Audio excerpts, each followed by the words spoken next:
Comrades, members of the media, thank you very much. Greetings to the people of South Africa and members of the media. We just want to announce that we'll be starting at 12:10 promptly. So let's all get into our seats and prepare ourselves. The Commander-in-Chief will be addressing at 12:10. Thank you very much.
Thank you very much, members of the media, members of the public. My name is Sinao Tambo. I'm the national spokesperson of the EFF, and we welcome you to the press briefing of the economic freedom fighters, which will be addressed by the Commander-in-Chief and President Julius Malema. We'll start with introductions.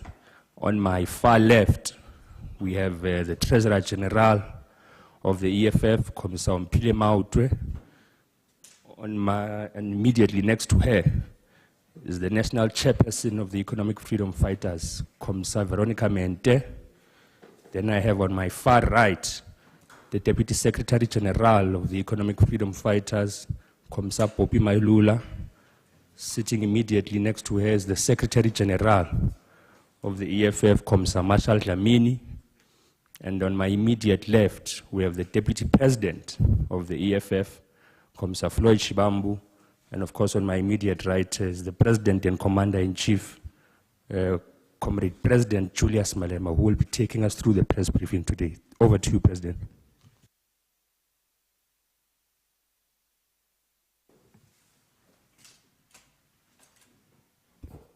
Thank you very much, spokesperson and the officials of the EFF and members of the media, the people of South Africa and the continent. The Economic Freedom Fighters held its 16th Central Command Team meeting of the 2nd National People's Assembly from the 19th to the 21st of August 2022. The CCT, which is the highest decision-making body of the EFF between National People's Assemblies, reflected on numerous issues which included the immediate program to remove the corrupt Cyril Ramaphosa from office, organizational renewal, the high levels of crime, as well as matters affecting the country, the continent, and the diaspora. Primarily, the Central Command Team of the EFF reached concurrence on the convening of the Provincial People's Assemblies of Gauteng and the Northwest Province. The elective assemblies of the two provinces will convene, with the Northwest convening on the 2nd to the 4th of September 2022, and Gauteng convening on the 9th to the 11th of September 2022. As such, the EFF encourages all delegates, leaders, and members of the EFF to participate with the highest level of discipline ahead and during the provincial people's assemblies, and ensure that they always comply with the constitution of the EFF, the Code of Revolutionary Conduct, and the guidelines of the assemblies. The EFF extends its appreciation to all structures and members of the organization for waging a massive campaign to ensure that the organization achieved the target of 1 million members by the end of 2022. The organization has been appraised of the progress towards meeting the targets in the respective provinces and regions, and is pleased that several regions in South Africa have met their targets. We are even more pleased by the fact that the regions of Sekhukhune and Waterberg in the province of Limpopo, John Taulo Gaetsewe in the Northern Cape, as well as Dr. Ruth Senkgomotse Mumpati in the Northwest, have achieved the target set for them towards the target to achieve 1 million members. This is indeed a confirmation that the process of organizational renewal in the province of Limpopo is on track, and the province is taking up its rightful position as an organization of the people in Limpopo. As an organization, we are also pleased that the membership and verification system of the organization have ensured that there is a fairness and transparency in the branch general assemblies and branch people's assemblies, which elected delegates to provincial assemblies. Individuals who have attempted to cheat and mislead the organization have been met with the necessary consequences. This includes the suspension of the following members. 1. Ruben Muhulatsi, Bujanala Regional Secretary, who's also Madibeng Local Municipality PR Councillor, suspended for 3 years. 2. Winnie Majola, Bujanala RCT member, who's also Rustenburg Local Municipality PR Councillor, suspended for 1 year. 3. Tiwe Niniso, who's a RCT treasurer of Kenneth Kaunda, and Kenneth Kaunda District Municipality PR councillor. All disputes have been ventilated through the internal disciplinary mechanisms of the EFF, and where fraudulent activities has been detected, it has been attended to decisively. We take this opportunity to also thank all outgoing provincial leaders of the EFF who have contributed to the growth of the organization over the past 4 years. The selflessness and dedication of leaders of the provincial structures of the EFF will be recorded in the history books, and future generations will remember the contribution of this generation to the agenda of economic emancipation. The EFF reaffirms its stance on the need to hold Cyril Ramaphosa accountable for the crimes committed on Palapala Farm. It is an undeniable fact that the popular media and many analysts and journalists of the regime have dedicated themselves to efforts of downplaying and defending Ramaphosa. This is because the vested class interest in South Africa cannot allow their project, which they have invested in, to be removed from office before they receive the guarantees of what they paid for to ensure Ramaphosa is elected. The EFF will not get tired and will ensure that Ramaphosa does not finish his term of office.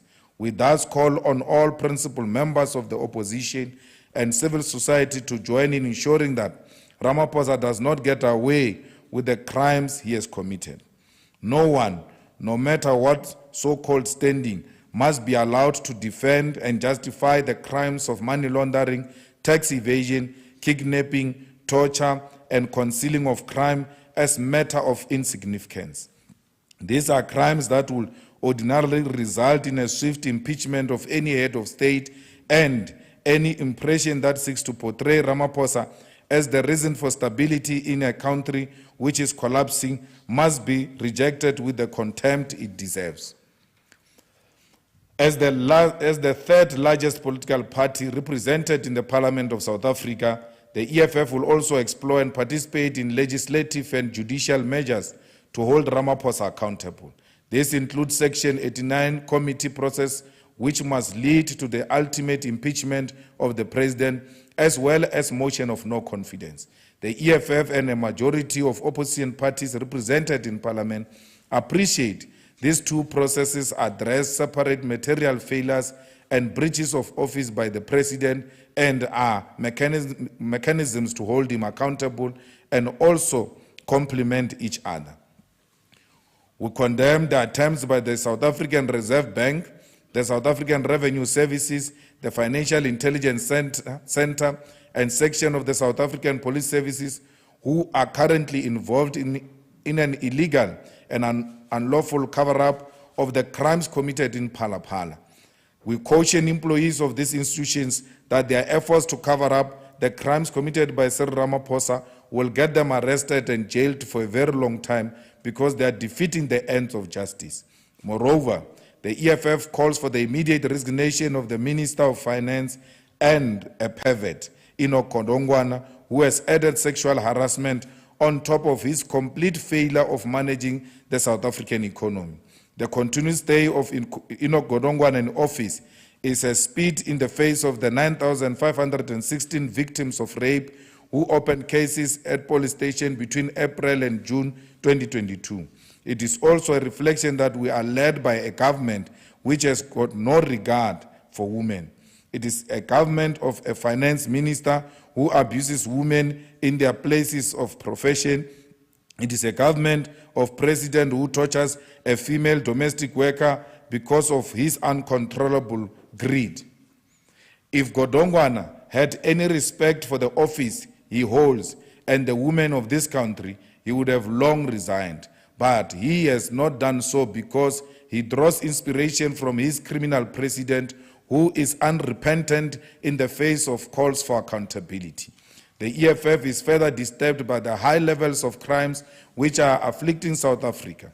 These include the mass shootings and death in taverns, the disturbing levels of murder, and most gruesomely, the concerning gang rape of 8 women in Krugersdorp. The latest statistics which reveal that there have been 6,424 murders between April and June 2022 confirms that our country is a nation that is engaged in a war.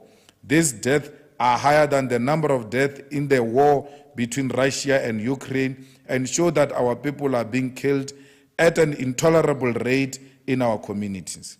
The gang rapes in Krugersdorp are a sign of a country of men who have lost their sense of morality. There is no level of poverty, unemployment, or state of living that can inspire one to rape. There is a war against women in this country, and it can no longer be ignored. The EFF will form part and parcel of efforts to combating crime in our communities, and this begins by building formidable policing and invalidating the cultures and attitudes within our society which diminish and objectify women. The EFF observes the 10th anniversary of the Marikana massacre, which saw 34 miners gunned down as a result of a toxic collision between the state and white monopoly capital. It is a sad reality that not a single individual has been arrested for the murder of the workers in Marikana, and even worse, the man who was at the center of the massacre was rewarded with a position of President of South Africa. The people of Marikana deserve justice, and as an organization which draws its birth from the painful moment in our country, the EFF will always pay its respect to those fearless mine workers who stood against a government which betrayed them and a capitalist system which uses them to generate wealth without developing our society. Over the past few weeks, we as the leadership of the EFF, in our capacity as members of parliament, have met with former Pick n Pay franchisees who are exploited and treated unfairly by Pick n Pay. Pick n Pay has used these black people to establish their presence in black communities and now have turned against them and left them with huge debts. We have written 2 letters to Pick n Pay requesting a meeting with them to raise the concerns of the exploited franchisees, and Pick n Pay has refused. We want to caution them that if they continue to refuse to meet the EFF, they will leave us with no option but to close all their stores in South Africa. We will write to them the 3rd and final letter, and we demand that they must positively respond this time, or we will be forced into militant action. There is no private company in South Africa that should refuse to engage with and listen to the concerns of the people, particularly when approached by elected members of parliament. EFF applauds the people of Kenya for engaging in a peaceful election which saw President William Ruto elected as the new president of Kenya. President Ruto must thus form part of the efforts of building an independent continent which is free from war and poverty. This morning, I spoke to President-elect William Ruto and congratulated him for winning the democratic elections in Kenya.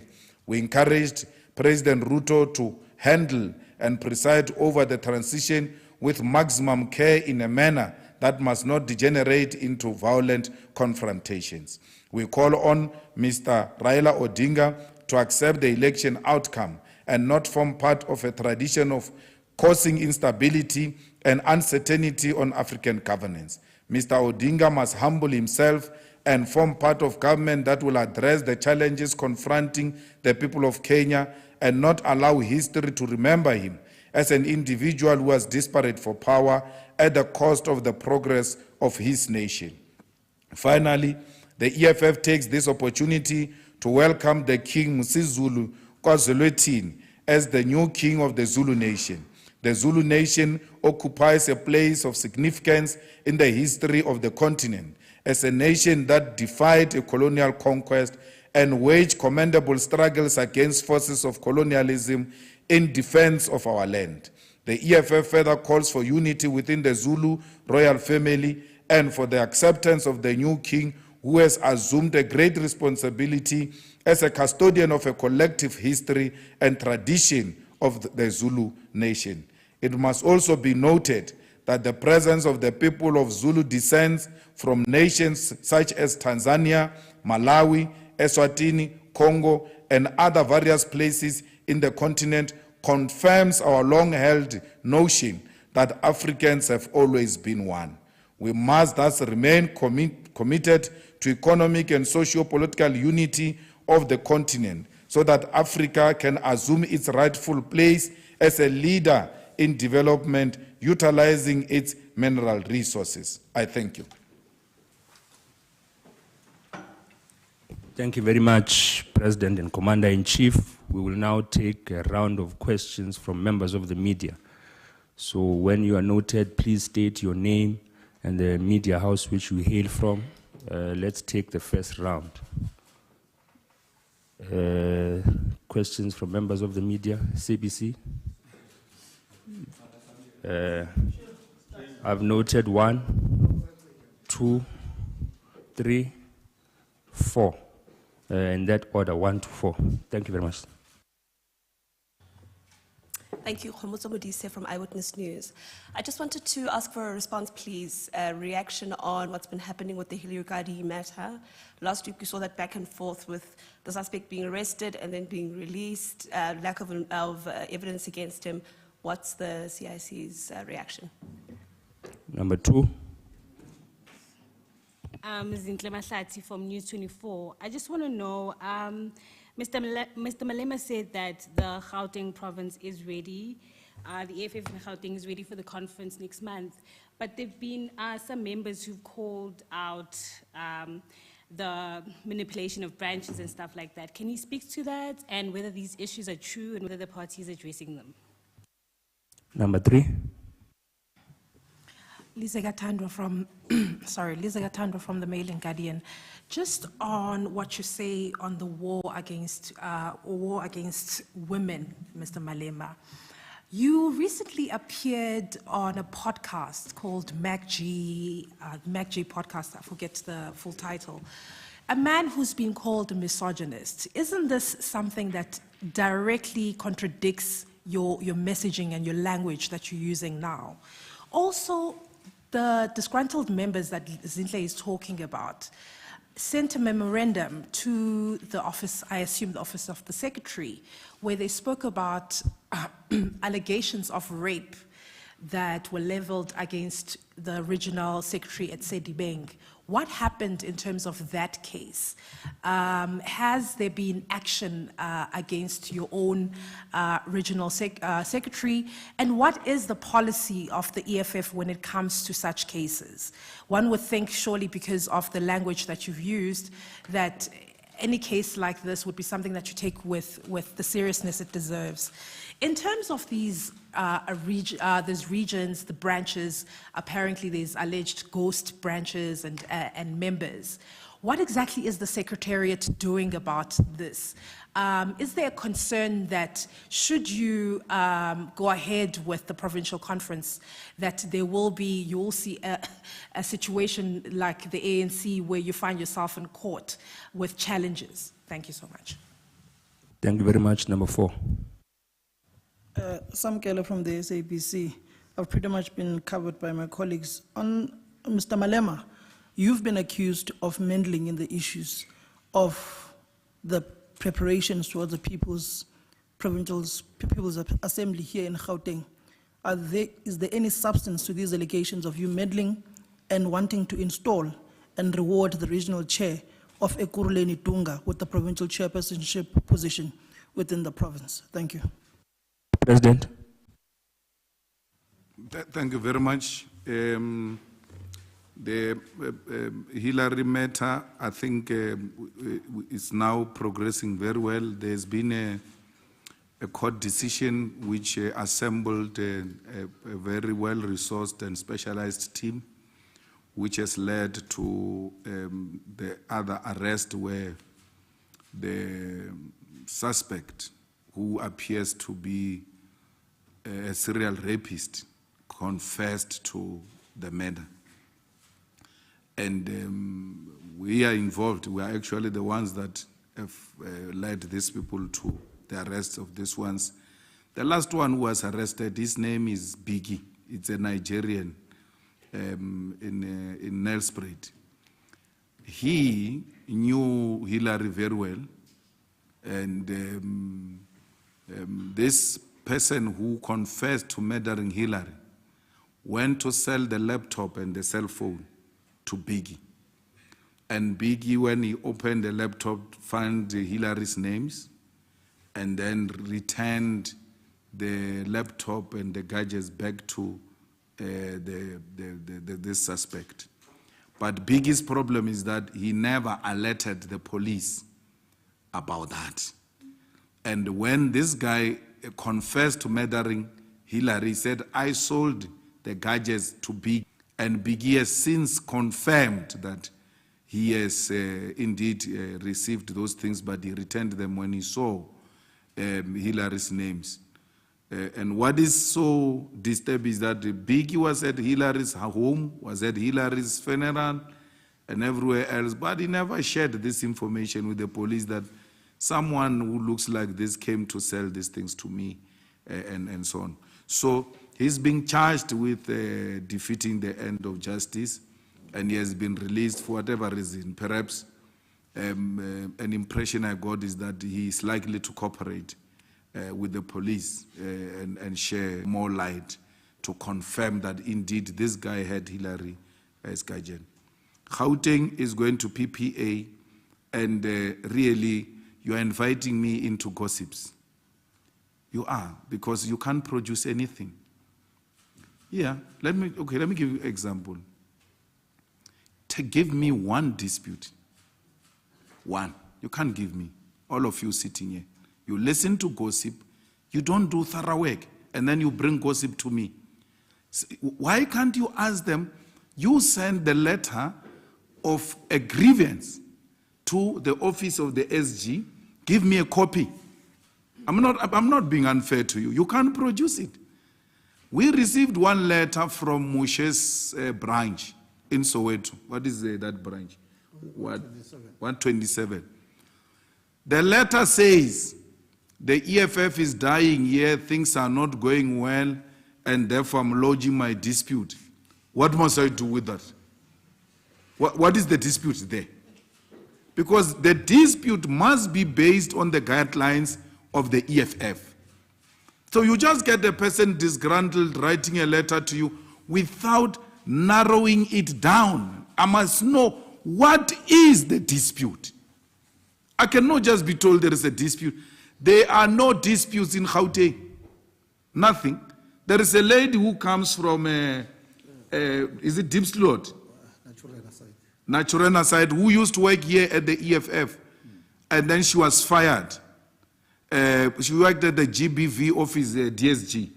And she brought a fraudulent medical certificate. And then she was fired. She's the one who goes around doing voice recordings and all of manner of things. They are going to march to the EFF. We were here yesterday. We are here today.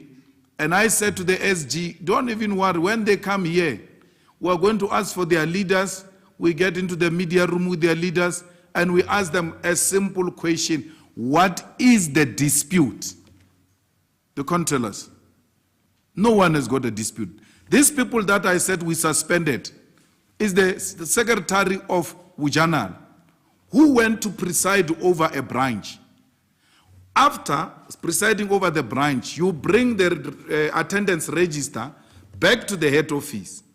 The head office verifies if those people indeed are still members of the EFF, and if the signatures are correct, and then we call random members to confirm if they've attended the meeting. We found that the roll call, all those people is fraudulent signatures. There was no meeting. We called those people in where we realized, yeah, there is a fraud for real. We don't do random calling. We now call them one by one, all those people.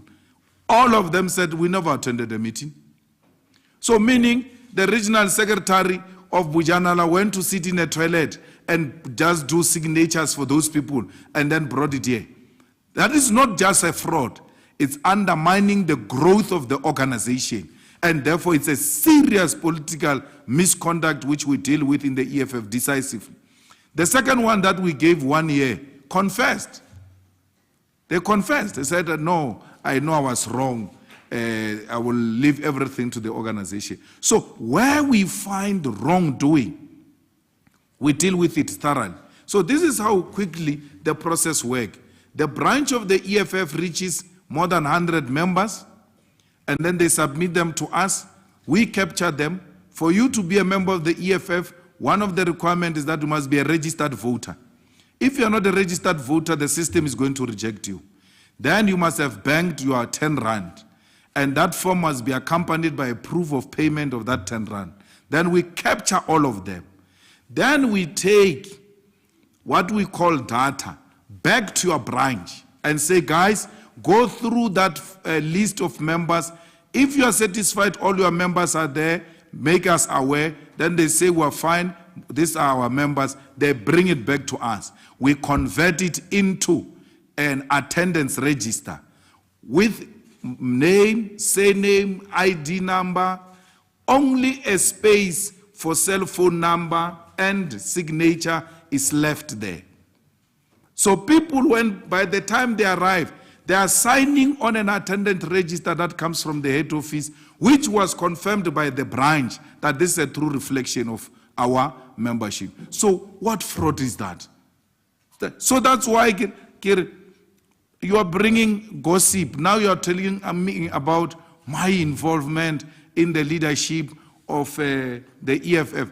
Let me tell you, I play a very small role when it comes to PPAs. And my role is to go to a PPA, speak, and go. I don't do registration. I don't do membership.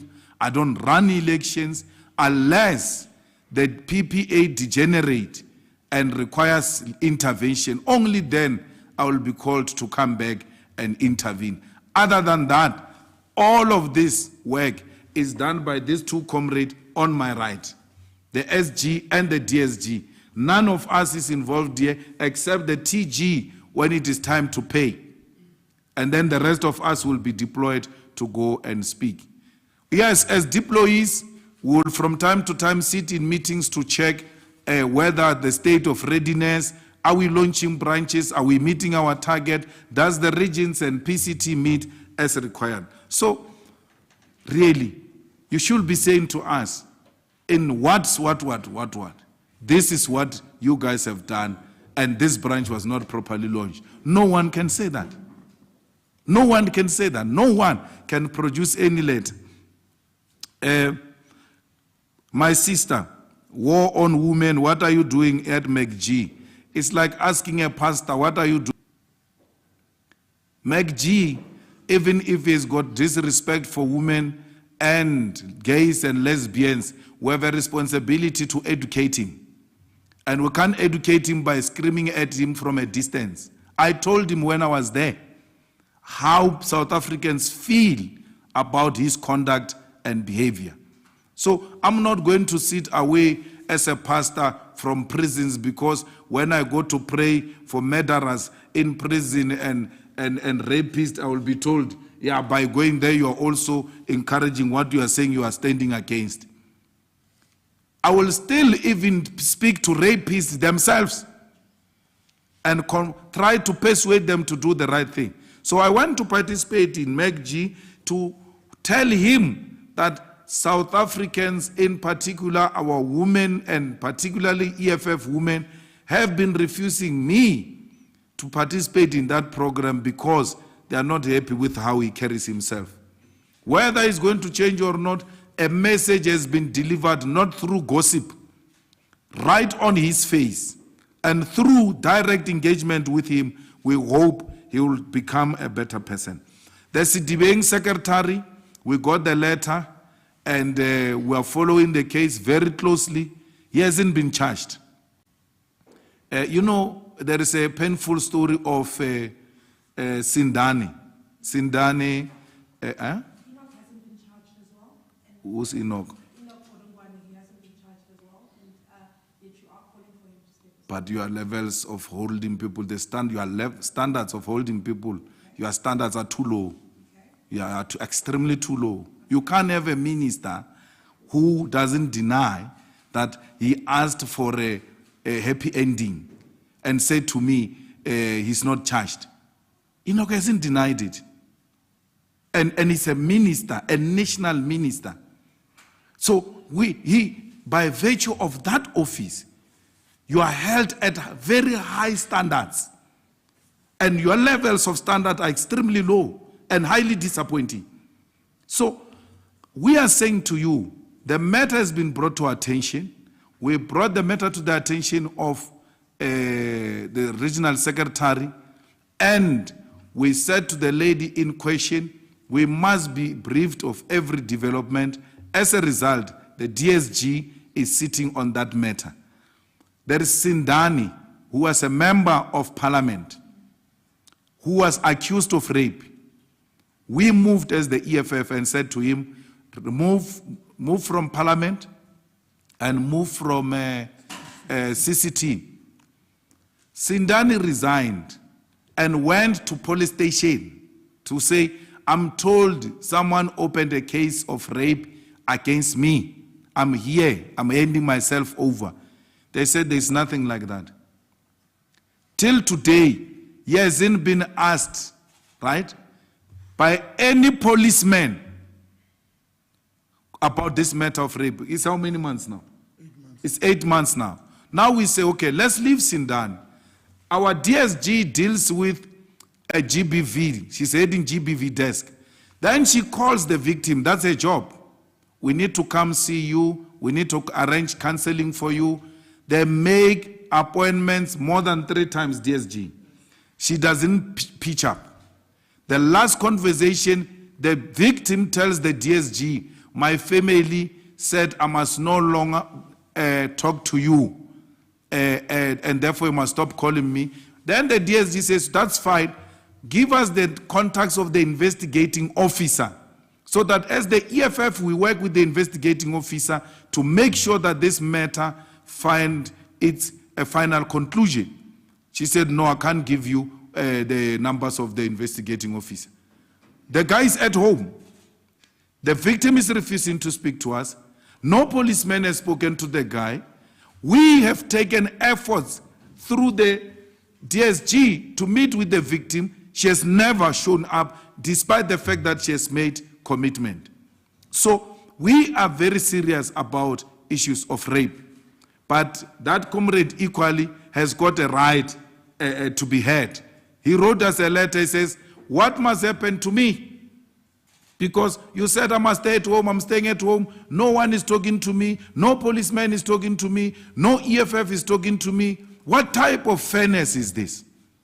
That is the type of problems we are dealing with on a daily basis. Now, Enoch Godongwan, through the South African media standards, has been found in a massage with a lady and asked for a happy ending, forced this lady to touch him in an inappropriate manner, to a point where this lady ran out of the massage room, and she opened a case. And those allegations, as we speak today, have not been denied by the Minister of Finance. If anything, the Minister confirms, yes, I was there, but I was with my wife. But the information then reveals later, through cameras, that the wife of the Minister is seen leaving the building, leaving the Minister at the massage palace. So we're told, no, leave him. He has not been charged. That's a public office. The EFF regional secretary doesn't occupy a public office. We still demand very high standards on him. But the standards are more higher when you occupy a national minister's office.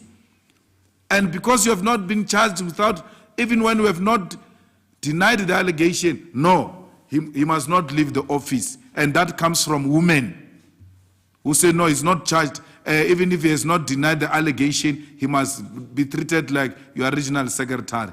Those standards are embarrassing. are not EFF standards. We hold people who occupy public offices with very high standards.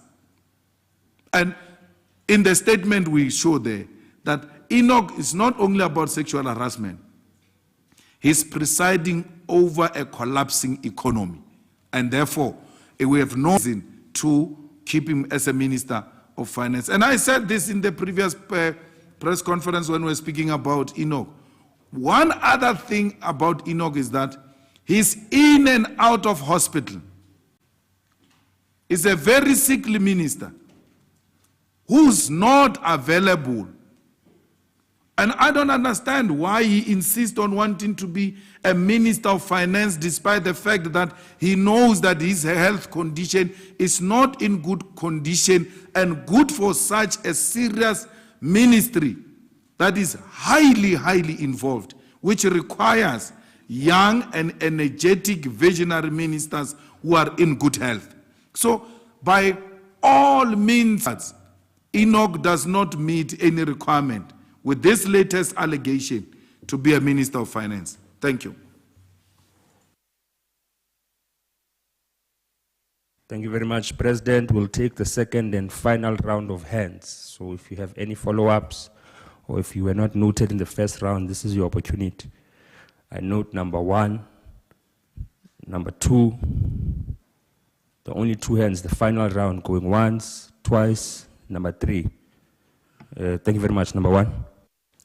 Mr. Malema, I'm in possession of a Gauteng memo here, which is written by your members and is directed to the Secretary General, Mr. Marshall Dlamini, to yourself, to the Deputy President, Floyd Chivambu, to the National Chairperson, Mrs. Veronica Menti, which speaks about allegations of irregularities in your branch people's assemblies, in the build-up to the provincial people's assemblies. They cite about 15 branches in Merefong, Mogale City.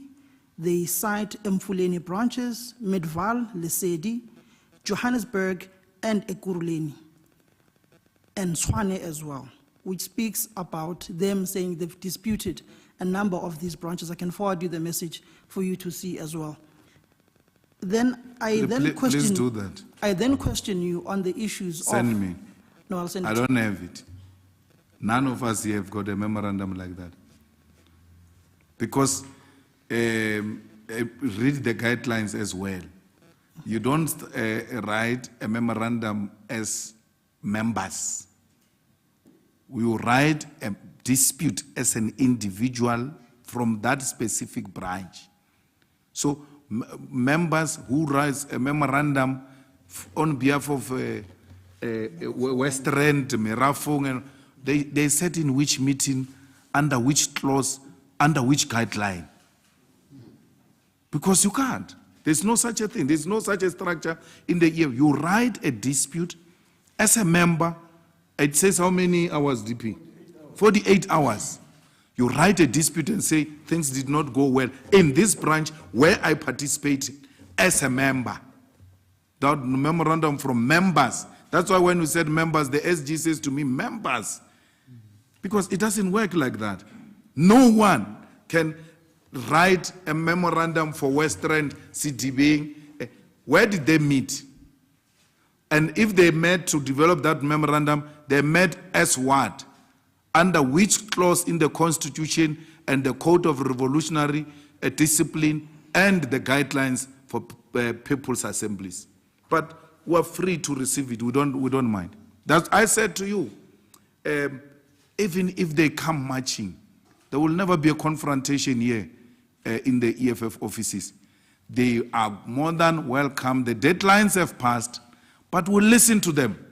And anyone with a legitimate case, we're prepared to rerun that branch and make sure that things are done in order in the EFF.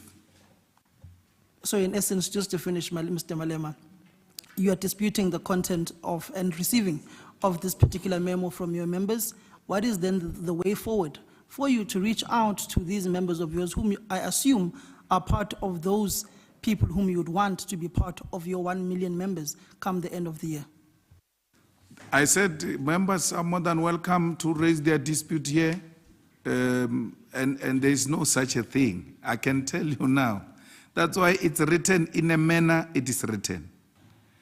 The reason why we give you example of Mushekoma's branch is because an individual member who belongs to that branch wrote to us.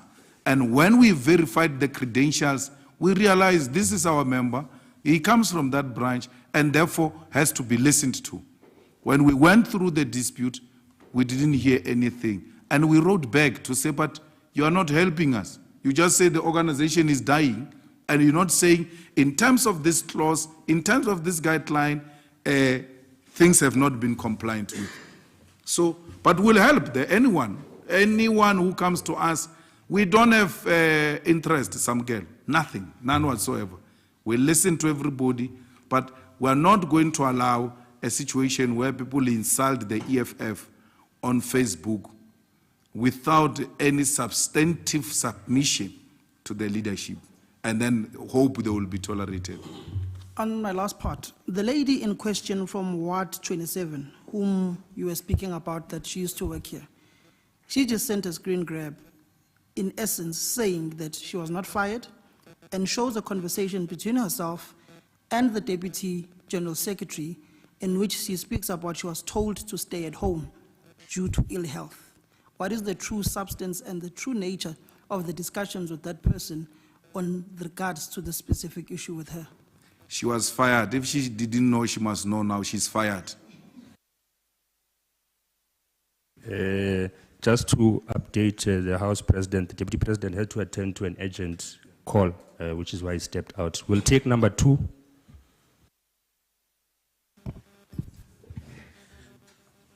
Sure. My name is Mawande from the Sunday Times. I've got 3 questions. First of all, Mr. Malema, you now say the Zulu kingdom must unite, but that to some may be contrary to what may have been decisions within that highly divided royal family when you tweeted about scavengers and everything like that. What do you say about that particular contradiction? I'm saying it in line with what you said now in the statement. 2, on issues pertaining to Marikana, if I recall well, at the funeral of Mama Winnie, President Cyril Ramaphosa, who was very freshly president at the time, made a public commitment that he was going to go to Marikana with yourself, and I don't recall you denying publicly that you were going to go with him. Whatever happened to those plans of taking President Ramaphosa to Marikana, or of accompanying him to Marikana? Thirdly, on issues of Palapala, the referral of Deputy Minister of Intelligence, Zizigodwa, to the Select Committee on Intelligence, how far is that process? And also, when that process finally kicks in, I understand you sit in that particular committee, how do you mitigate the friendship and bias that you have towards him? Sorry, please repeat, which committee? The Select Committee on Intelligence, the referral of the Deputy Minister for his alleged involvement in the cover-up of Palapala. Joined, sorry, yes. So, and the latter part of that question is, how do you mitigate your bias for him as your friend, which is, you know, a publicly known information? Thank you very much. Number 3, and the final question. Lisa again from Mail and Guardian. Just in terms of the municipalities, Mr. Malema, there's a motion of no confidence against Mr. Randall Williams, the mayor of Tshwane. What is the EFF position on that? And in terms of the situation in Nelson Mandela Bay, where there's been the coalition with the ANC has somewhat collapsed. Where does the EFF stand? Because there's been talks of a motion of no confidence in that municipality as well. Was the CCT, did the CCT discuss the municipalities in any way? Thank you, President. Thank you very much. Calling for the unity of the Zulu nation, it's a principal issue. I do that with the EFF, that the EFF must unite. There are no divisions in the Zulu royal family. No. I mean, you should have seen the coronation. That was a sign of unity. We're not going to be entertaining people here who go around organizing small braais, call them in a small braai. We don't have time for such things. And you call that disunity. There's no such a thing. There's nothing like that. In the Zulu nation, we have one king. And the rest, that's why they call press conferences in 4 ways. There will be kings in 4 ways. There's no king in 4 ways. So they too know that there is one king and there is one certificate. We are fully behind that kingdom. And anything else is just fighting for resources or something else. Disunity is, you've got individuals of no significance who just call press conference. This thing that people are divided because someone spoke at a press conference, even if you speak alone, SG, out of so many people, you go alone, and then they were called, you are divided. No, there's no disunity. That thing, that coronation went smooth. That's what we expect of a king. Everything is by his speech, the presence of other dignitaries from other countries, and the leadership from different formations, their presence there gave every doubting Thomas a clear message that there is no doubt who is the king of the Zulus. It's unfortunate I had a CCT. I wanted to attend because it looked so beautiful from a distance. So if I didn't have a CCT meeting, even without invitation, I was going to attend and be with the masses there, so that I become part of history, that I was once part of a coronation of a king. It was a historic moment and a turning point for the Zulu nation. Anyone who had any other thing after that coronation should be ashamed of themselves and work their way back into that properly run black institution, which the colonizers are not happy with. They want to destabilize it and destroy it, because anything black must never be seen to be functional. We must jealously protect the unity of the Zulu royal family, because it's one of those black institutions that are still run by black people and led by black people and are running in a dignified manner. We shouldn't allow that such one of those remaining monarchs in our country, they want to be destroyed by those who don't want to see anything black united. So our king, Musi Zulu, must not even doubt himself. We are there, we are going to support him, we are going to make sure that he's not undermined by these scavengers. And at the right moment, the leadership of the EFF will also go and pay its courtesy visit. I denied visiting Marikana with Ramaphosa. I don't have time for Ramaphosa. I said, when he was writing concomitant action, he was not with me. So he must go alone. He wrote it alone. He must go alone. I said that in public.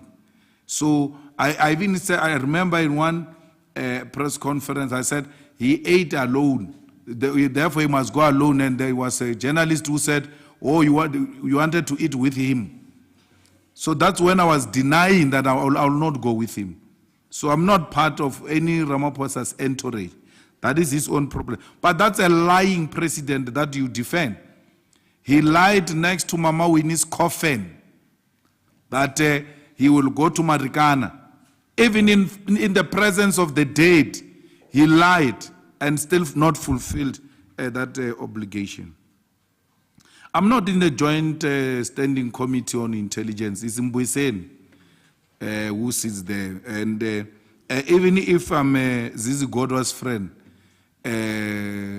all my friends will tell you, wrong is wrong. I don't sugarcoat it. I don't defend them. But my views that I have expressed in the JSC on Zondo Commission about Zizi is the views I hold, that it was a small fish. And to have spent too much time on him and leave Fraser out of it, it still doesn't make sense to me. And therefore, that's where I was coming from. But if Zizi was wrong, he knows I would have been the first one to call him out. So Mbuyiseni will deal with those matters there. We support the motion of no confidence against the mayor of Tshwane. We are the ones who exposed the corruption in Tshwane, where the mayor was trying to coerce the staff members to do illegal things. And so we are in the forefront of that campaign. In Nelson Mandela, I had a discussion with Mbalula and I said, we want them to remove the mayor of the ANC because she messed up the appointment of the city manager against the resolution of the council. So we can't have such a delinquent presiding over that municipality. We are more than prepared to vote with the ANC on condition they remove that mayor. We're not going to vote with the DA. The DA doesn't want us. And they make it very clear that they don't want us. So we will vote with the DA where our own local structures have developed working relations with the DA, and they can vouch for them and say, look, here we think for tactical reasons, let's vote with the DA. But we are not going to give Nelson Mandela to the DA. And if the ANC is not going to remove that mayor and put a proper candidate, we will abstain. But we are not kitchen girls and garden boys of Helen Zille, that they think they can insult us and say all manner of things they want to say about us, and then they will still get our vote because we want to appear good in front of the eyes of South Africans, voting for people who have no regard for us. The DA has got no regard for the EFF. And the DA strategy everywhere is that the EFF must be stopped. Everybody must unite against the growth of the EFF. So they will not get Nelson Mandela if the ANC does the right thing. But if the ANC doesn't do the right thing, we'll abstain. And they will not be part of any nonsense of voting for DA. At municipalities where we see that the DA here is disparate and wants our vote to emerge, we're going to show them flames. So we're not Helen Zille as puppets. She speaks anyhow she wants about us. She insults us, say all manner of things, and then they come and say, no, the EFF must vote with us. If he doesn't vote with us, he's voting for corruption. In the same sentence, they say they are prepared to have a coalition with the ANC in 2024. When it's a DA vote with the ANC, it's not corruption. When it's an EFF vote rejecting the DA, it's corruption. We're not going to be part of that nonsense. Yes, sir. Sorry, now just to come in like that. On the issue of coalitions, are you in essence saying that, for instance, I know the DA in Ekurhuleni is and has been trying through Helen Zille to have a formal coalition with the EFF. If there were to be a motion of no confidence in Johannesburg and in Ekurhuleni, you'd vote against the DA or you'd abstain? No, there's never been any attempt by the DA to have a coalition with the EFF in Ekurhuleni. They've never, they've made it very clear, and they said repeatedly that they will never go in a coalition with the EFF. I just said local structures of the EFF are the ones that advise us, especially in municipalities that we think the DA is not disparate for. Do you know how DA got Ekurhuleni? I called Helen. I said, it doesn't look like you're going to put a candidate there in Ekurhuleni. And put a candidate, they will vote for that candidate. He said, I'll come back to you. and then went to fundraise Dani, that old woman who she didn't know. That was the morning. She didn't know she was going to be a mayor. And then she came back and said, Put her, we'll vote for her. We don't care whether you want to vote with us or not, we'll vote for you. Because this vote is not for you. It's for the people of Ekurhuleni who are tired of corruption. So even at that time, when they said we don't want anything of the EFF or anything, we were still prepared to say our people have rejected the ANC, and therefore it is important to put in these municipalities parties that are not aligned with the ANC. The ANC has now approached us in Gauteng. They want to have a discussion about municipalities, and we welcome any form of engagement with anyone, as long as whatever engagement is based on improving the lives of our people. We're more than happy. We've never prioritized positions anywhere as the EFF. In any discussions we had with anyone, I saw someone's article saying the chairperson of the EFF is defending Malema's business interest in Ekurhuleni. I'm like, which business interests are those? We never get involved in such things, including positions. We are fine. We don't care. As long as those who govern in the best interest of our people have not elected us. We are happy to be an effective opposition. And that's what we are everywhere, by the way, including in Tswane. Yes, ma'am. Just as a matter of clarity, when you say that the ANC in Gauteng has approached you, are you talking about municipalities or talking about 2024? No, municipalities, ANC, Gauteng, and KZN have approached us, the new leadership. Huh? Which friends? I have no friends in the structures. I know those comrades. I led with them. So the Gauteng came, KZN came. We will listen to them. We are not going to have a problem. But you can be rest assured, any move we make will be based in the best interest of our people. But we have nothing against the DA. It is the DA that speaks repeatedly every day in every platform they take that they don't want to see the EFF. But if they want to talk, we are here. We will talk to them. We are actually pursuing them and persuading them to put a motion of no confidence against President Ramaphosa. That is at another level. But from time to time, municipality to municipality, the dynamics that are taking place there will be advised by our lower structures, because every time the lower structures send something to us, we say to them, what is your view on this matter?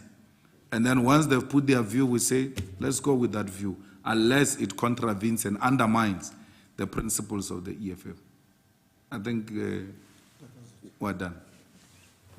Thank you very much, Commander-in-Chief, officials of the EFF, members of the media, and the public. That concludes our press briefing. The statement will be shared on the media groups. Thank you very much.